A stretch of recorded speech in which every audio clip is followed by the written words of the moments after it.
Welcome to Envato Tuts Plus Premium. This course is titled Creating Vector Art, and this lesson is Detailing Part 1.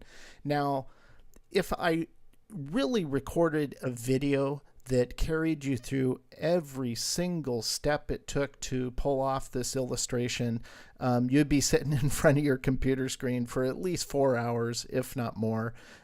So that's highly unrealistic to do that. So I focused in on various parts of detailing out an illustration, and that is going from the flat base colors and starting to add in the type of detail, the type of shading, the type of applying of certain effects to vector content in order to bring an illustration alive. So this video will cover the first part in detailing out this illustration.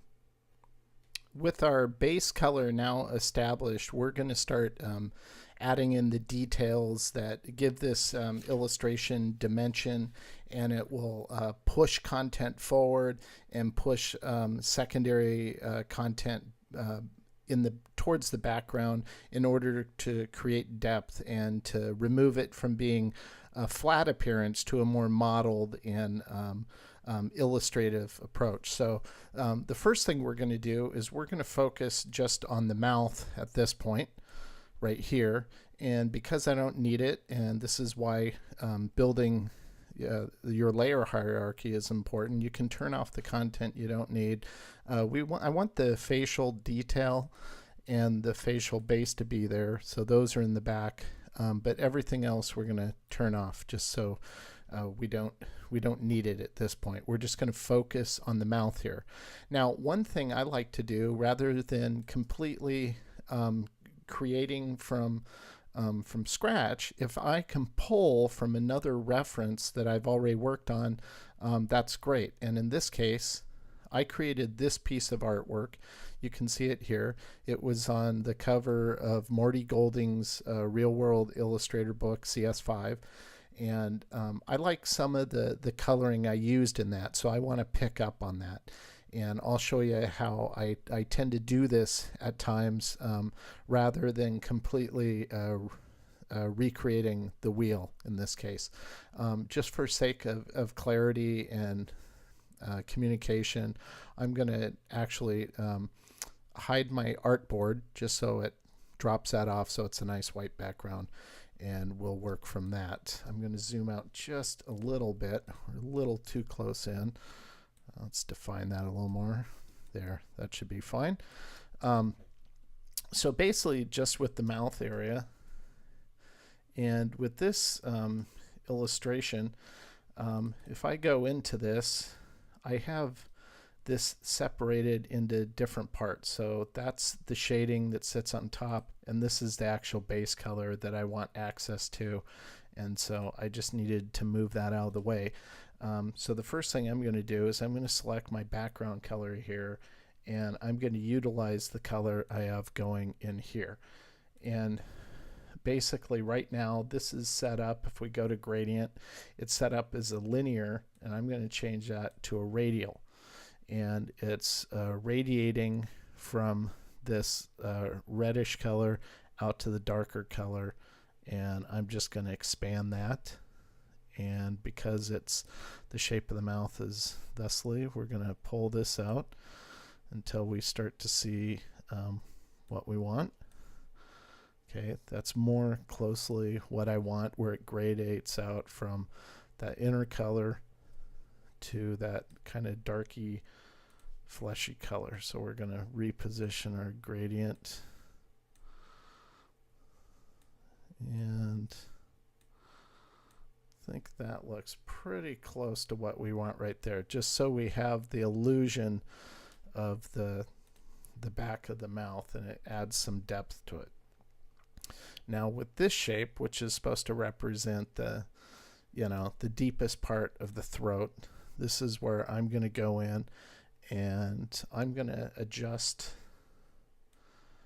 the layer effects on this, and I'm going to change it to multiply, and you can see what that does. And I'm going to set it for 70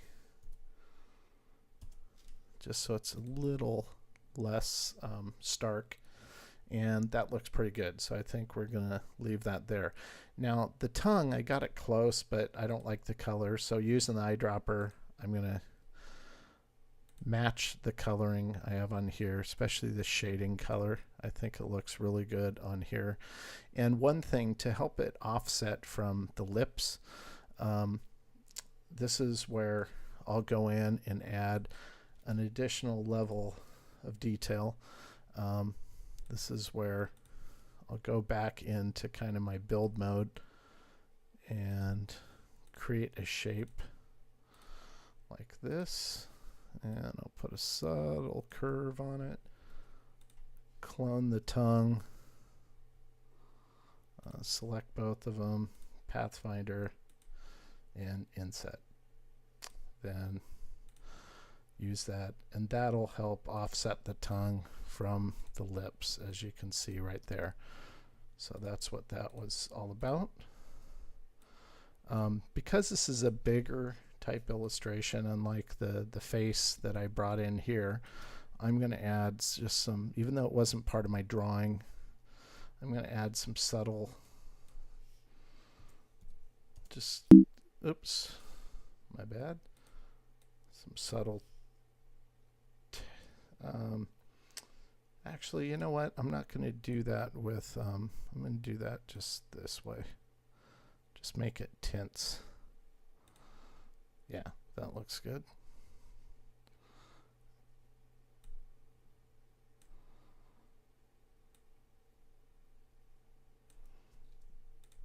Let's just add a little element on the tongue like that.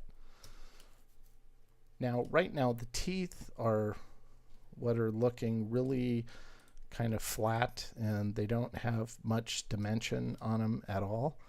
So if I select this, sample these teeth, I have a nice gradient going on here, and I want to capitalize on that. And if you keep your lighting source in mind, the general lighting source on this is everything is kind of being highlighted from the top going down.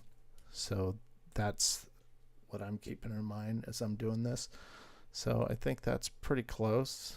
I think I want it a little subtler, so I'm going to pull it up.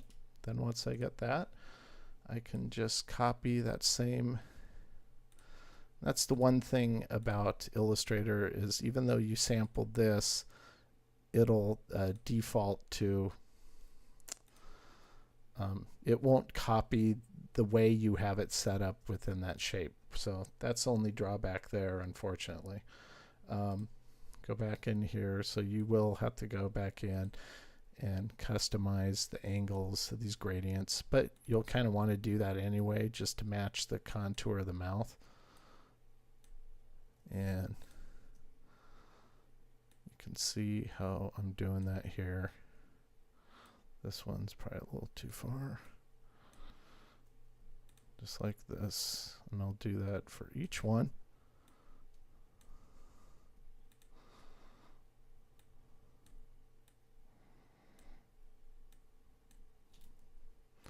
Just like that. There's still, it's still missing some definition, so we're gonna once again go back into the build mode. I'm gonna create a shape I will use to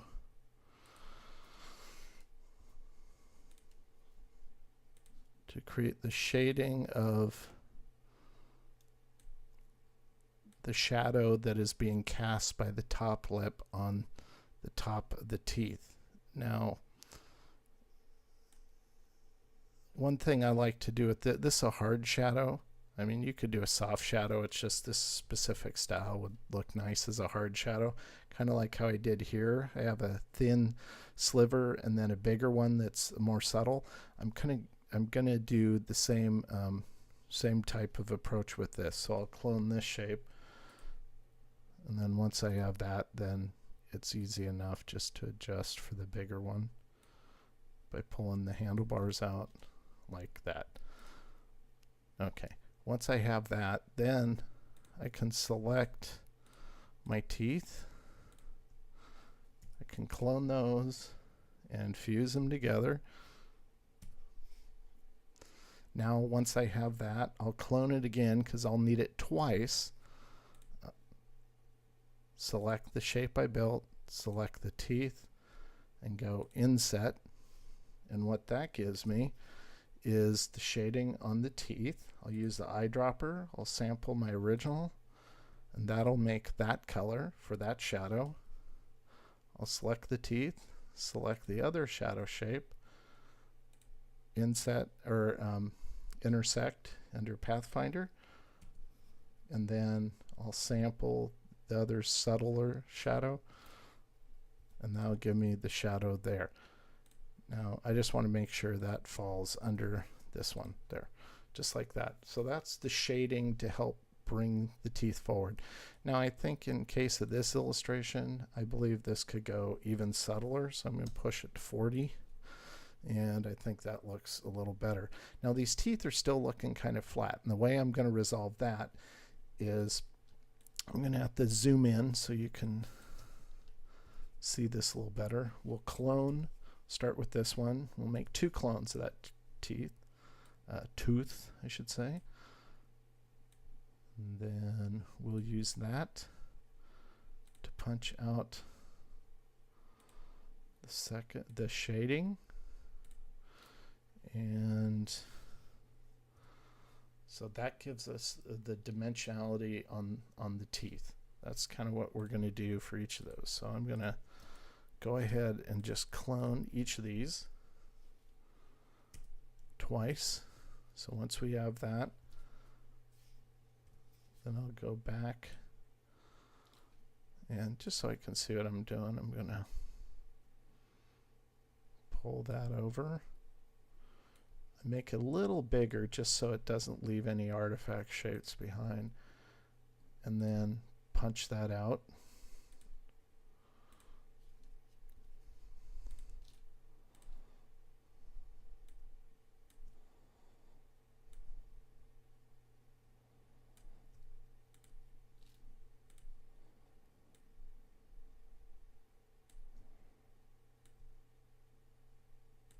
There.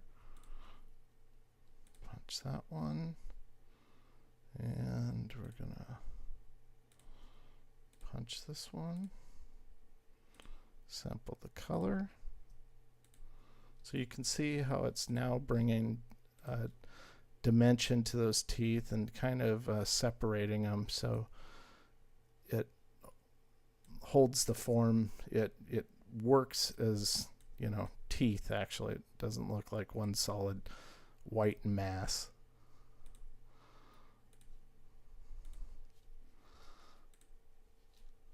And this is a form of shape building. You know, we're not really creating new shapes, we're using existing shapes. And actually with this one, because it crops off on the end, I'm going to do this one by hand. This is actually where we would build our own shape, and I'm going to want it to come right about here and go right about there, like that. We'll select that, do that, and then sample for the color. So this will give you an idea of, you know, how to bring the depth into your illustration. And when you separate your shadows like this, where they overlap, it creates a deeper shadow, which is always nice. I actually think this one, we're going to kick this one up to like 85%. Yeah, I think that helps. So if we zoom out a little bit, you can see that dimension is coming to this, and it's really kind of bringing it to life. That's what we want. We're now going to work this these lips. We're going to play with the colors a little bit, and we're going to use some gradients here. So we're going to colorize. I think we'll use this as the shadow, and the base color will be the original lip color we're using there.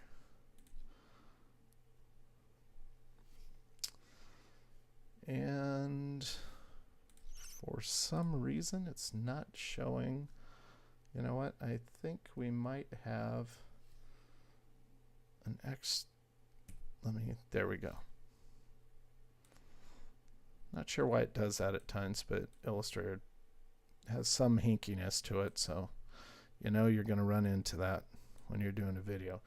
So that's adding some of the shading I wanted. I think it's a little too much. I think we may mix a new color here because we're using this as the base, or this is the base, and this is the shading.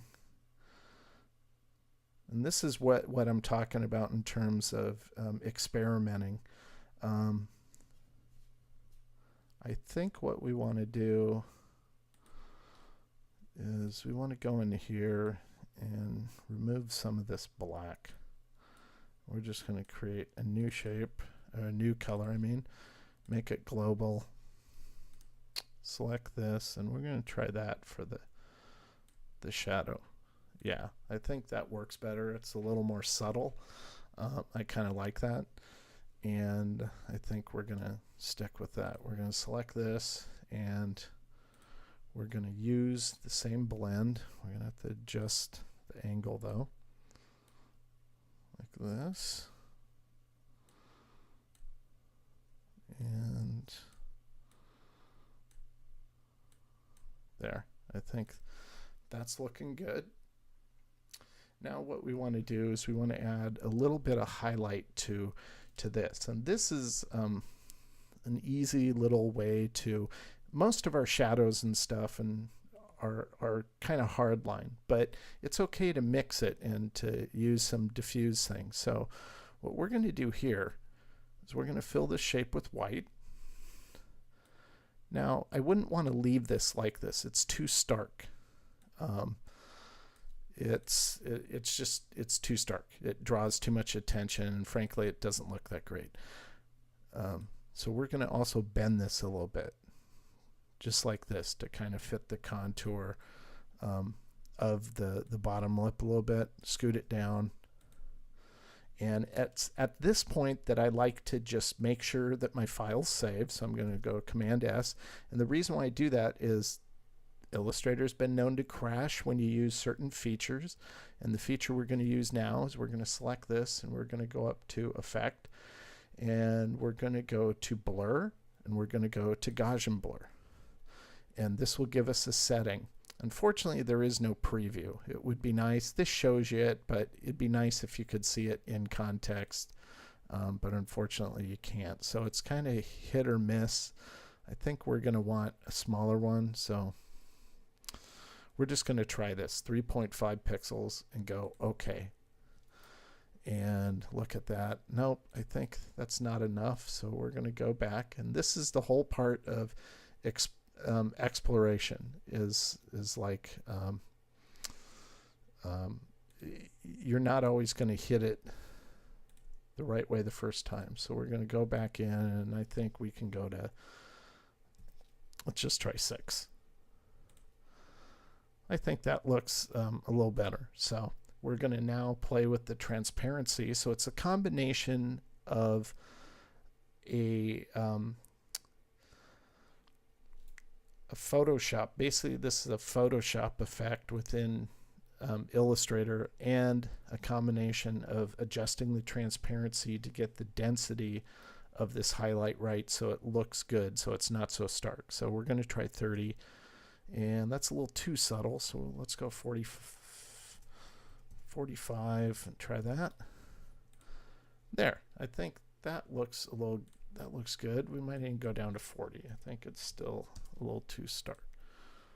So I think that's looking okay. I just think it needs to be longer.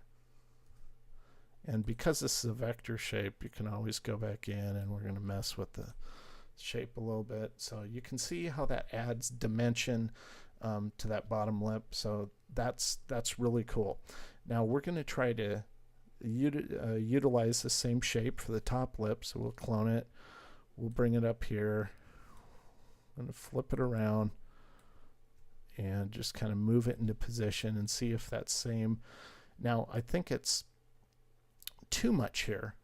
I think we would be better off if it's way more subtle. So we're going to go 20 here. There. And I think that looks really good right there. So I think for the most part, most of the detailing on our mouth is done. I might go in and add a little more at a later time. Usually it's a fresh eyes effect.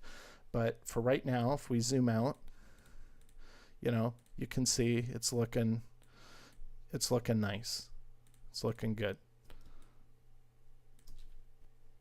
If you compare our detailed modeling here with the original, you can see a distinct difference. So I saved the original flat view just so we can make this type of comparison. So if you look at what we added in terms of detailing and you compare it to the flat version, you can see how it just completely brings it to life. It adds a lot of interest, and that's what we're after. So we're going to keep marching ahead and adding more detail in the next video.